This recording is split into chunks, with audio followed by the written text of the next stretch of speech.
Tonight, 600,000 students out of school for weeks to prevent the spread of coronavirus. We have reached a tipping point where the spread of this virus demands that we take action.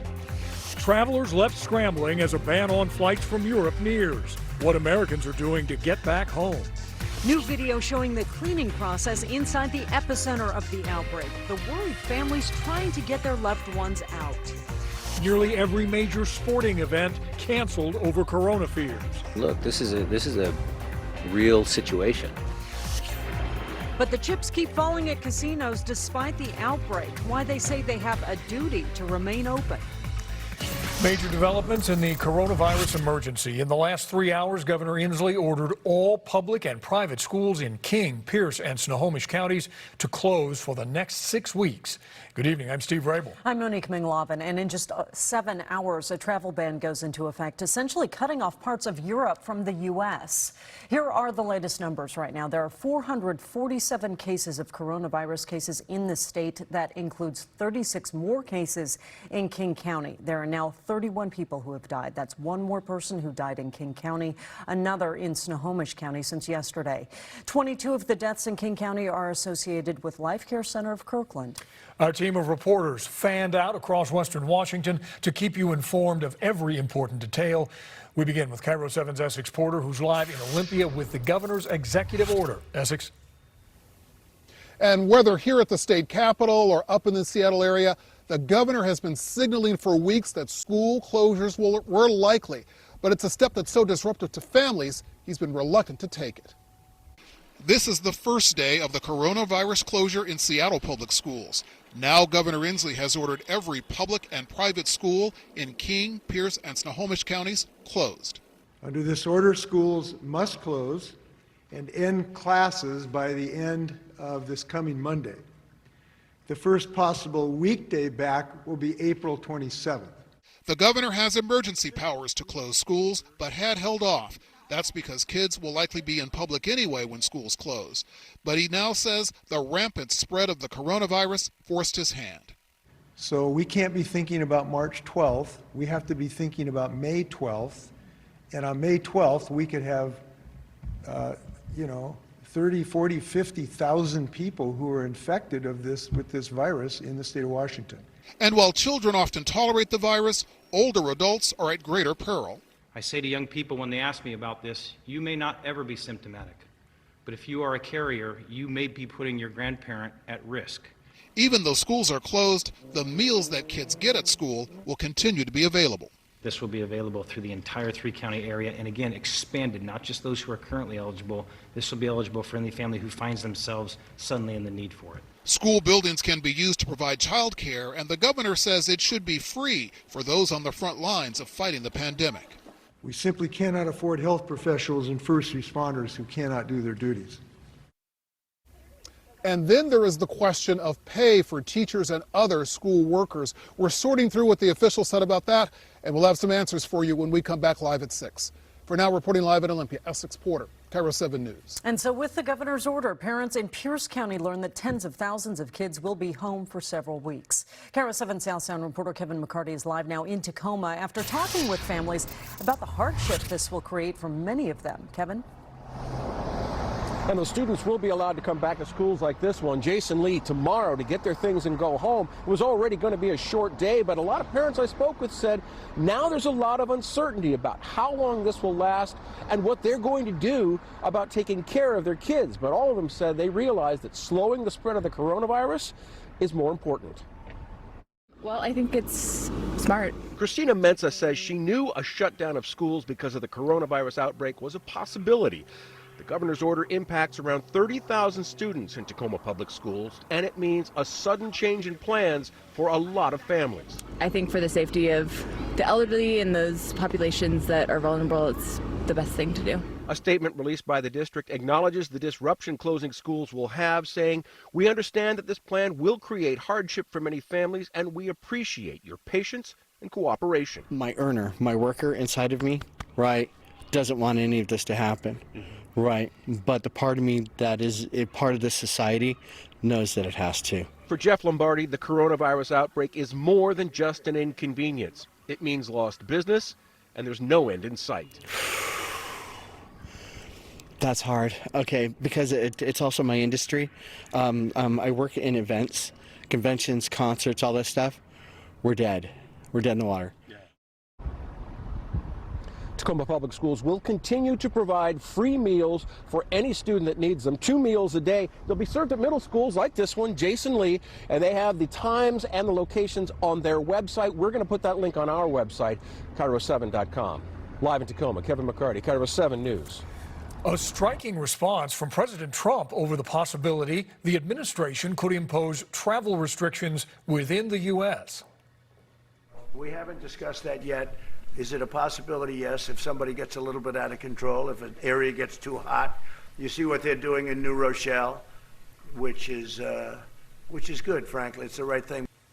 He's referring to the containment area in the New York City suburb. The state set up a 1-mile radius zone yesterday, closing schools and houses of worship, but officials stress it is not a lockdown. Now, a travel ban involving most of Europe begins at midnight. KIRO 7's Dee Dee Sun is live at Seattle-Tacoma International, where people have been racing to get home before the ban starts. Dee Dee. Yeah, they sure have, Steve. Now, this ban only applies to foreign nationals, but starting tomorrow, even if you are a U.S. citizen, coming home from Europe is going to get a lot harder. And that is because travel will be rerouted only through certain airports, and that list is not out yet. But people I talked with here at Baggage Claim today say scrambling home from Europe, it has been a real challenge. It was time to come home. We cut it a week early so we didn't get stuck, and so we made it by a day. Travelers from across the globe changing their flights to make sure they can still get home. President Trump announced a 30-day travel ban on non-Americans coming in from most of Europe. The new rules will go into effect Friday at midnight. This family just flew in from Spain. I'd say it was not even 6 hours after the president made the speech that we were on the plane. They were on a 4-month trip abroad, traveling around Europe, and started worrying about the booming number of COVID-19 cases. We had to reschedule our flight like a week early, so it was crazy having to do that. So we did make a lot of changes and pack really fast. This hairstylist said she was just in Milan, Italy for Fashion Week when cases there started exploding. Yeah, in the heart of all of it. It's terrifying. And she says the travel ban is a good idea. I think it's smart because it minimizes the room for a big boom in the U.S. In fact, every traveler I spoke with today supports the travel ban. Although I don't too much agree with Trump, this one I kind of did. Well, not kind of, I did. The president today also said he'd think about limiting travel to coronavirus hotspots, including Washington. That's pretty wild. But hey, if that's what it takes, that's what it takes. I have to admit, I was double guessing myself whether I should come or not. People who call our state home say they're just happy to be back before major travel restrictions kick in. I'm so glad to be home.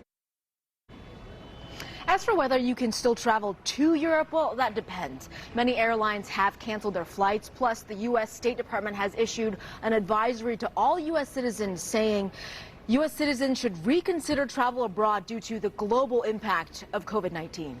Live at SEA Airport, Dee Dee Sun, KIRO 7 News. And after the travel ban announcement, the worst day on Wall Street since 1987. The Dow suffered a 10% drop, driven by growing concerns over the coronavirus pandemic.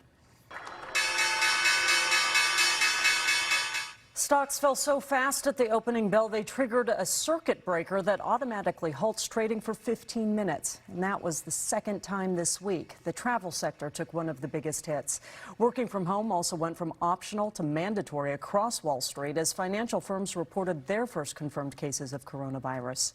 And nationwide, nearly every major sporting entity suspended operations. The NBA, the NHL, Major League Baseball, and early this afternoon, the NCAA pulled the plug on their crown jewel, March Madness. KIRO 7 Sports Director Chris Francis is here now with details of really this unprecedented day in sports. Chris. The day the sports world stopped, yeah. I mean, which has never really happened before. Yesterday, it was all about playing behind closed doors, no fans in attendance. After the NBA learned, though, that Rudy Gobert and now Donovan Mitchell have tested positive for the coronavirus, the rest of the sports landscape decided the risk of playing any games at all was too great. The statement sums it up. The NCAA could not ensure their events would not contribute to the spread of the pandemic. hosting the men's or women's basketball tournaments became impractical. Preceding the NCAA's announcement, several conference tournaments were canceled this morning, including the Pac-12 in Las Vegas. The Big East tournament was canceled at halftime of their first game. Every other college sport in the remaining academic year also canceled. No baseball, softball, golf, or gymnastics. In the professional ranks, the NHL followed last night's NBA action, suspending their season with 3 weeks remaining. No word on if they will resume. Major League Baseball suspended spring training today, and that will push back the start of the regular season. The Mariners reacted. The harder stuff is when your family's involved and, we're going to be down here, we're going to be in Seattle, when we're going to be back in Seattle. All those things kind of start to play into it. You really can't get too far ahead of yourself. This is something bigger than all of us. I mean, there's so many questions that are unanswered right now that we're just going through it step by step. And when they make decisions, the PA and also ownership are working together and trying to figure this out for the betterment of everyone. And the Sounders were expected to leave today for a weekend game in Houston. Their season has also been suspended for at least 30 days. Goalkeeper Stephen Fry tried to put everything into context. Maybe we should all act like a big team at this point and make sure that, if your neighbor's elderly and needs some groceries and you make a grocery run, shoot him a quick text. Maybe you can help him out and pick up some groceries or something like that. Just let's be more neighborly and help each other out, and I think we'll be okay. Good advice from Stephen Fry. Within the hour, the XFL announced the cancellation of the final 5 weeks of their season. That includes the Dragons game this Sunday. The lone major holdouts at this point, NASCAR and the PGA Tour, both continue without fans. For a lot of people, sports, guys, is an escape in tough times, but that's all gone now. And I don't even know how to put into words the numbers, the enormous economic impact of this. The TV deal with the NCAA and CBS was worth $1 billion a year. So that's why it took probably them so long to figure out they're going to cancel this tournament. They had no alternative, really. Everybody's so disappointed, but no arguments. No, absolutely. The teams know as well. So it's just the right thing to do at this point. Thanks a lot, Chris. Yep. Remember, if you have coronavirus-related questions, a Washington call center is ready to help. Call the number on your screen, 1-800-525-0127.